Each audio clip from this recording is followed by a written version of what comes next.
కొందరు యధవుల వల్ల మిగతా కమ్యూనిటీ మొత్తం బ్యాడ్ అవుతుంది. ఒకసారి వీడియో పెడతాను చూడండి.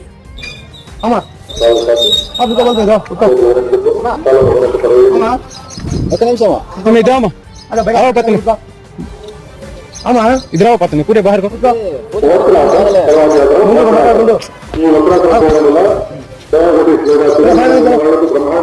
ఏంటి సాయిబులు మన దేవస్థానం దగ్గర యోగా చేస్తుంటే వచ్చి నలుగురు ఎదురు ఆడలు కూర్చున్నారు, యోగా చేస్తున్నారు. దేవస్థానం వాళ్ళు కూడాను, పంతులు గారైనా హిందూ వాళ్ళైనా ఎవ్వరు ఆపలేదు, వచ్చి చక్కగా కూర్చున్నారు, చేస్తున్నారు అందరితో పాటు కలిసి. ఈ ఎవరో వచ్చేసి మీకు ఎవరు కూర్చోమన్నారు, ఇదేనా మీరు చిన్నప్పటి నుంచి నేర్చుకుంది, గుళ్ళో ఎలా ఎంటర్ అయ్యారనేసి. యోగాకి మతంతో పని ఏంటి ఉందండి? ఎవరైనా ఎక్కడైనా కూర్చొని చేయవచ్చు. హిందూ టెంపుల్స్ లోనే ముస్లిమ్స్ వస్తే తప్పేంటి వచ్చింది? హిందువులు ఆపట్లేదు కదా రావద్దనేసి. దర్జాగా అందరూ ఆడవాళ్ళు వచ్చేసి శుభ్రంగా చేసుకుంటున్నారు వీళ్ళ మధ్యలోని. ఇటువంటి వాళ్ళ కోసం అండి మిగతా వాళ్ళందరూ బ్యాడ్ అవుతున్నారు.